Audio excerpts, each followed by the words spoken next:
So today we're here to talk about a true and honest story of DEI. There's a lot of ideals and there's a lot of theory, but how is that playing out in real life? That's the story coming up right now. Hi there, I'm Andrea Adams, I'm the host of the HR Hub. On the show, we talk about anything related to HR. So if that's what you're here for, you're in the right place. Please subscribe to keep learning from my guest. Today, my guest is Carla Yudhishthu. Carla is the Chief People Officer for Mineral, which is an HR company providing compliance and organizational health software and services. They are sincere in their DEI efforts, supported in large part by Carla, and they've had their challenges and their successes, and they are still on the journey. Hi, Carla. How are you? Hi, Andrea. I'm fine. How are you? I'm great. And I'm looking forward to the real thing, actually. There's just so much. It goes beyond hot topic. It's almost a heated topic often. And so I'm really looking forward to just seeing and understanding how this works in real life amidst all that context. So can you just start by giving us an overview of your DEIB journey actually and clarify the acronym you use? Yes, I would love to. Okay, so DEIB, Diversity, Equity, Inclusion, and Belonging, is really how we headline the work that we're doing here at Mineral when it comes to our diversity work. And we added the B last year because it really is about belonging and, providing a workplace where anyone who works here feels like they belong. And that they can all similarly experience sort of the value of our culture. What we believe to be a competitive advantage for us is our culture, and we want everyone to be able to experience that in the same way. Hence the B on the B. So I joined Mineral about 3.5, going on 4 years ago, and so just before the pandemic, earmarked largely by the pandemic, I will say, and also earmarked by the summer of 2020, right? When we all sort of understood better where we were as a nation, for sure, in the U.S., but just the awakening, that we kind of all went through in the summer of 2020 when it comes to where we are with diversity and how we view this in our country. And so I had been at the company about 7 months when summer 2020 started unfolding. And, the first thing that I did after the George Floyd, death was, I just want to understand where are our Black employees. I want to be able to reach out to them. We're also remote. I had been here a month before the pandemic and I had met a few people, but certainly not all of our people. And I just wanted to reach out and say, I'm thinking about you. Are you okay? And and I quickly realized that not a lot of work had been done in the area of diversity at our company. No one had that list at the ready. It was actually pretty hard to get. We didn't have a lot of self-identification in our system for our employees. Mm-hmm. That's all voluntary, but there'd never been a push for it, gathering that, for instance, right? And it was just, I had not yet leaned into, what are we doing with DEIB, right? Or DEI at Mineral, and all of the things I was dealing with when I came in, and we immediately were confronted with the pandemic. So it was summer 2020 when I kind of said, wow, we have a lot of work to do, when I realized we didn't have even good tracking from a diversity perspective on the demographics of our employees. Mm-hmm. So, you start with some basics, but I went out to find a consultant to work with us that summer to help me just build a little bit of a strategy and some, just really the onset was, how can we just start educating our employees about privilege and unconscious bias and some really basic concepts around diversity.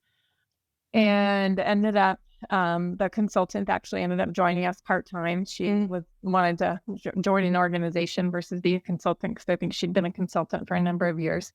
So she was with us for about 1.5 years as an employee, and we built a advisory council with a dozen or so volunteer employees to just come together as part of a team that would look at what initiatives might we want to start? How do we want to think about, increasing our diversity, engaging diverse associates or employees with ERGs. We started a couple of employee resource groups, ERGs, affinity groups.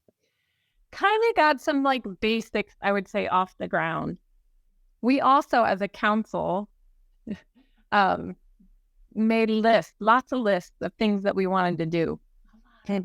And looking back, right, after, like, hindsight is great, right? Because I look back on some of the stuff that we said we wanted to work on back then, and it was things like community outreach, community engagement, building relationships with, some maybe minority organizations that would help fuel our recruitment and engagement, in the outside of Mineral.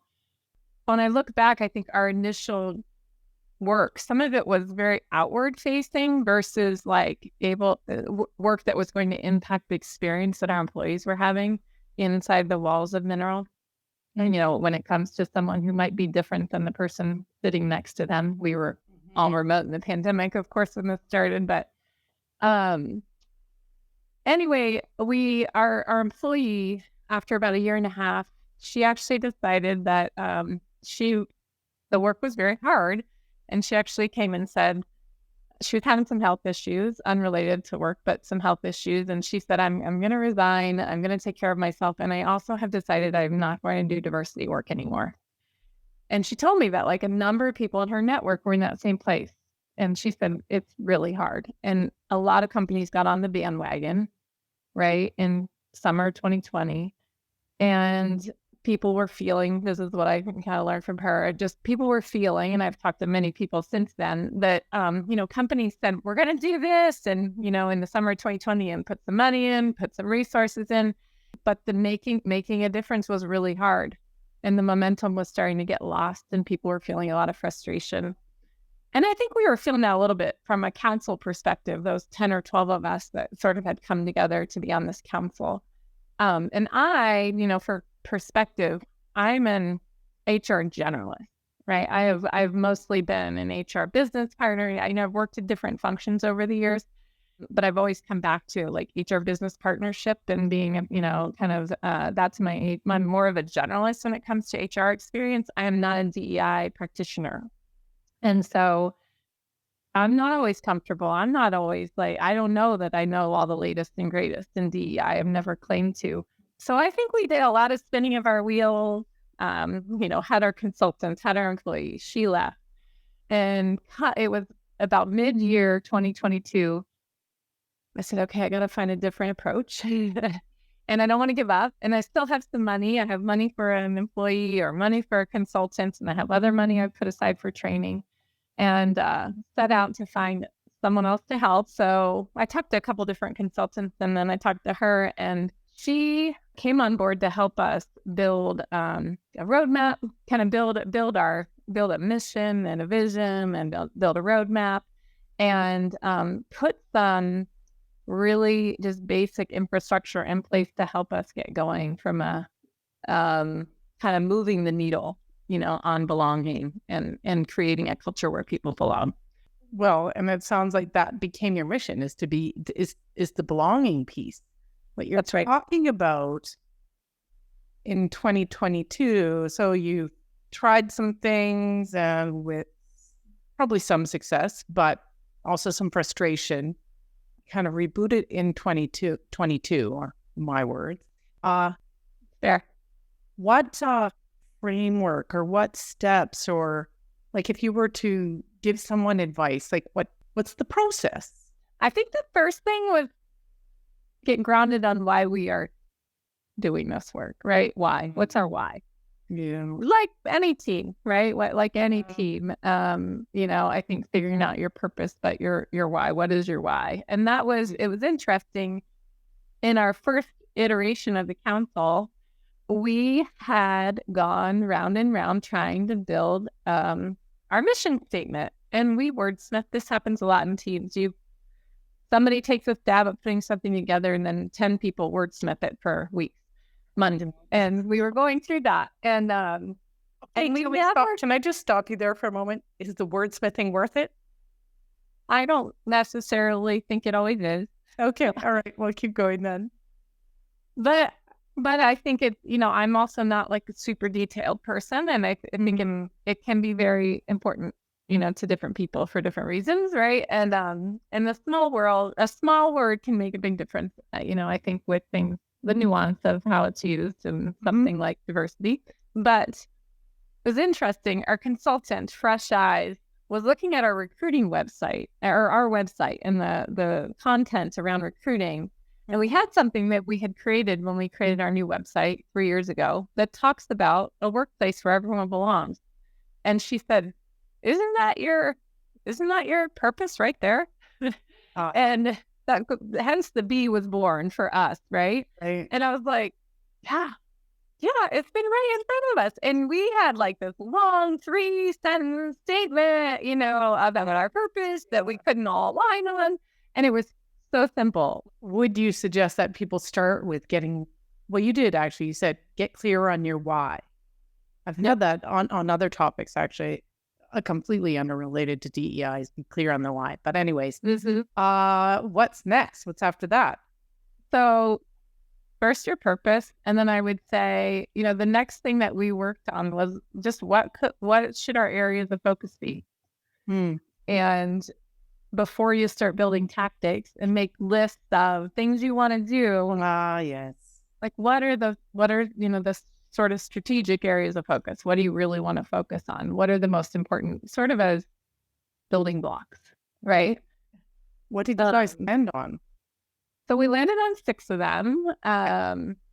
Understanding the issues, right? So that's kind of what's the current state? Look at your metrics. What are the challenges? Why are people leaving if they're leaving? Where do you not have diverse talent? Why don't you have diverse talent? Where do you need diverse talent? What does that diversity look like? That kind of thing. So understanding the issues, involving employees became our second. Involving, like, if you want a place where everyone belongs, you have to involve everyone, right? And kind of get everyone sort of rowing in the same direction kind of thing. Building awareness and capability was our third. So just helping people understand what we're doing, why we're doing it, and how to do it. And, build some acumen and capability with our employees. Aligning our organizational processes. This is our fourth. And this is all about looking inward and P&T, looking at inside the HR processes of the company. So, are you recruiting, diverse talent, and how are you doing that? And is it working? And, what can you do better? Are we equitable from a compensation perspective? Are we equitable from a promotion perspective? Looking at all like talent review processes, all of those things with a diversity lens. The fifth is support leaders. So helping our leaders with, they have a unique role in this, right? Because they contribute a lot to the employee experience, right? Yeah. And so ensuring that leaders are tooled and schooled and supported and, in doing their work. And then measuring impact. Like, how are we making a difference? And, holding ourselves accountable with some measures for success or metrics that we're going to look at. And for us, that's things, of course, turnover. But one of our bigger metrics that we're just getting ready to take a look at will be we use Gallup engagement survey and on an annual basis. And, you can slice that data by demographics and, by teams and demographics, like all different ways. And so, really understanding how employees are feeling from an engagement perspective about being at our company and being able to look at that from different demographics and, different diversity. Okay. So we'll get into some of the challenges, but let's start with the successes. Like, how has this made a difference? So I will tell you, on paper and numbers, I don't know yet. Okay. Right. So we created this roadmap for 2023, and we're doing some great things, like some of the tactics under those, kind of strategic blocks, I think are really good. And we've been getting good feedback. Turnover has slowed down significantly, but it's also slowed down in the market. I'd love to take credit for it. for a number of things that we do from a P&T perspective, a people and talent perspective. But, I don't think we can take that directly because the market is a little bit different than it was last year and the year before, as you know. But I will tell you that I hear very clearly from people that I talk to, in our organization, like we created these 2 employee resource groups initially. One is for neurodiversity and mental health needs. The second is for that is Pride for the LGBTQ plus community. And we are adding 3 more this year, but before the end of the year, we'll be bringing on 3 more ERG. Those are employee-led. It's all voluntary. It's all organic. We've created a framework for people who do want to step up and lead to use to kind of sort of get the thing off the ground and, provide sort of a playbook for how to do this work and get it moving. I hear lots of appreciation for that, just to have a place to go. And, for our Pride community, I know last summer when there was a shooting in Colorado at a nightclub, our Pride group rallied and the leaders of that group rallied to find support, to create, sometimes we'll just have time for conversation, just an hour. Anyone can come. Just a safe place to come and talk about what you're feeling, what's going on, how we can support each other. Small thing to do, but if they don't have another place to put it, it can be really valuable in providing that space and, time. Let's see. The other thing I'd say, there's something that we've just piloted called Conversations for Understanding, CFUs, which sounds really clinical when we put the acronym on it. We just piloted it with like 30 volunteers. It's something that we are very excited about, and we're looking to figure out how to roll it out kind of across the organization in 2024. But this was the brainchild of our consultant that's working with us, and then a group of our team members made it come to life. A group of our council members. We just created learning pods for 3-4 people who would commit to having 5 conversations, 1 hour long, in a 8-week period. And we gave them prompts for the conversation. Questions that are meant to sort of get under the cover, right? Under the iceberg, sort of on who you are and what what makes you who you are. It sort of creates your belief system and, the things in your life experience that lead to sort of your belief system today. I participated in the pilot, and I can tell you there were 4 of us. And I think out of the 4 calls, 3 of the 4 of us, if not all 4, were, in tears. Right. Right? Because you're just sharing things that are very personal. And maybe getting to share something very personal that you don't ever do that at work. But it turns out we all care because we're all human beings, right? Yeah. And then you're sort of connected in a new way. And the 3 people that were in my learning pod, they're not people that I work with day to day. They're not people that I hardly interact with them. And we sort of have this bond now, and we have a Slack channel and we stay connected on things. And, I've heard that happens for a lot of people that they found. So it's just a way of finding connections and realizing we have a lot more similarities than we do differences if we stop and think about it. I feel like society at this point could benefit from something like that. Right. We are going to go there today. We don't have time for that. What are some of the hurdles you've had to overcome or are still working on? Well, I'll just say that the never-ending hurdle that this has existed no matter where I work. When we have minority turnover, when we have turnover that, they're minority employees, we never really know. Like, you never really know, did they leave because of something someone said? One too many micro inequity experiences. And when you have a group that has, a couple more minorities that left than other groups, or, and all the exit interviews, and then it's the hardest thing to get your arms around. It's the hardest thing to understand. It's the hardest thing to know. I don't know that I've ever known, and our data and all of our exit interviews every time shows nothing. It shows nothing. It's a really hard one to solve for, like the turnover and the reality of what could be behind the number or what's not behind the number. And it is like, it's really hard. So I would say just number one, that's like probably one of our biggest hurdles is just understanding, the story behind, when you have like a little bit of a spike with maybe minority turnover or, something like that. And like, I think engagement across the board is challenging. We are in a polarized world. Right? Yes, we are, aren't we? And it's one of the reasons that like I love the belonging in this so much. Yeah.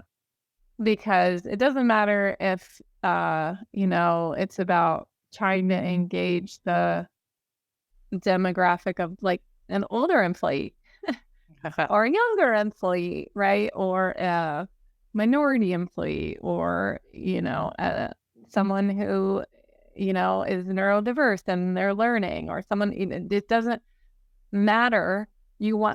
Don't you want people to feel like they belong? And like, we've invested in you to come work for our company. Like, we want you to find belonging here.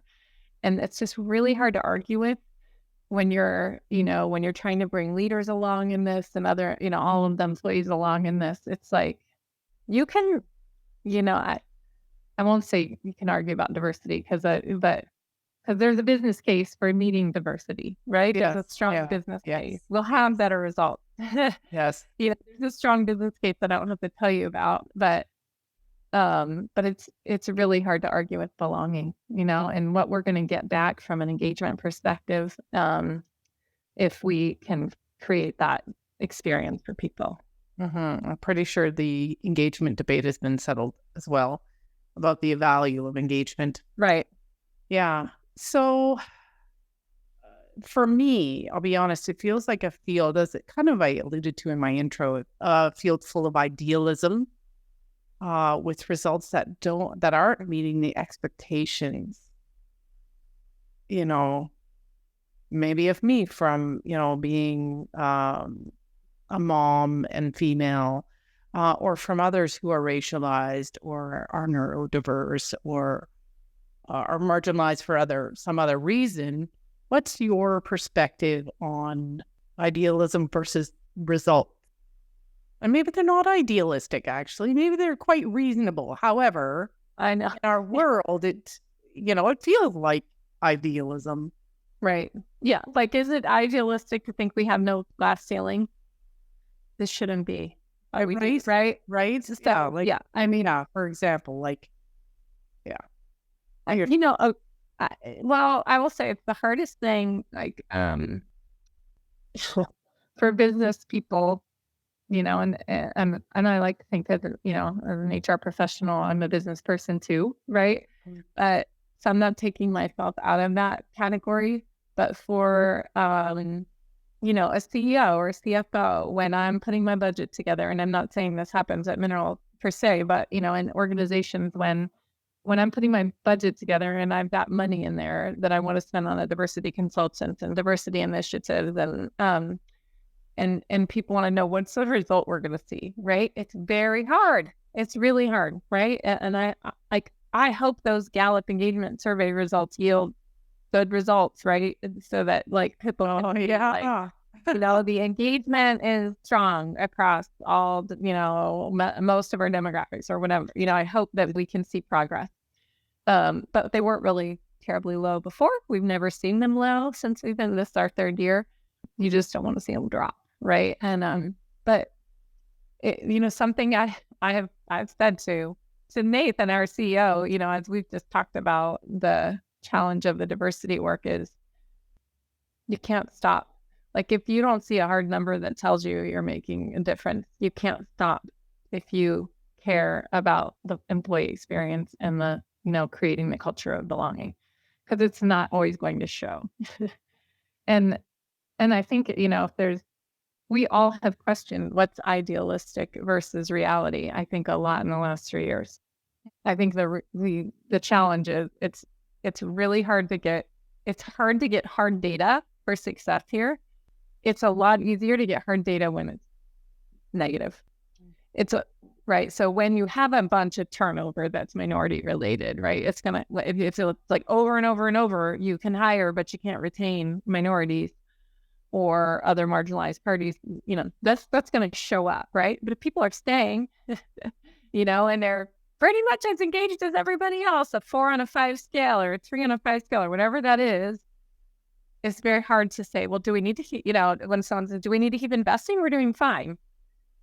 Like, my answer is yeah, because like we have 300 human beings that work here and we owe them all like this employee experience that comes back to belonging. And the reality is we know that everyone's not going to get that experience if we don't keep talking about it and working on it and educating our leaders and educating our employees about the importance and keeping it front and center. So when we first met, you talked about the crux of the matter. And at the time, I didn't ask you what that was. But now, do you remember what you were talking about and what is it? I don't remember exactly our conversation, but I think I was referring to belonging because that's sort of become the crux of the matter to me. And at this point in our conversation, I don't want to sound like a broken record, but I come back to that over and over because it's hard to argue with. And it's just like, it just speaks to what I want for all of our mineralists. We call them mineralists, the people who work here. And I want, because I know myself. I mean, I've been at the company going on 4 years and I love it. And I do feel like I belong. And I've worked places where I didn't feel like I belonged at different times, and the first 6 months maybe here, I didn't feel like I belonged because it takes time and you figure it out and but like, gosh, if people can feel just a fraction of what I feel, from a belonging perspective, it has to be so valuable in them bringing their best selves to work, their true selves to work. You don't have to worry about what are you covering for, right? If you feel this psychological safety and the sense of belonging when you come into work every day. Right, it's freedom. Really, the sense of belonging is freedom. Yeah. It's a great way of saying it. I might steal that. It's freedom. Yeah. Final question here. What are your favorite resources or sources of inspiration to keep you engaged and doing the work and driving for something different? I mean, I think you can hear sort of what my inspiration is, just like if this was my legacy at Mineral, that we were able to build some acumen, understanding, leadership tools, build some programming, right, that can make a difference, and it will change because the things change and new things will get learned, and but like, if I could leave Mineral, in 5 years, and people can remember that I put a lot of time and energy and heart into building, a culture where people belong, I would be honored. I have been very inspired by working with Jane, our consultant, Jane Rosenzweig, who's on the East Coast, and she is just a plethora of knowledge and experience and wisdom when it comes to DEIB. She introduced me also to a woman named LaTanya Wilkins, who published a book that is all based on psychological safety and creating a culture of belonging and the leadership. It's about leadership work. Last thing I'd say is just, in the inspiration, and it's our brand promise at our company.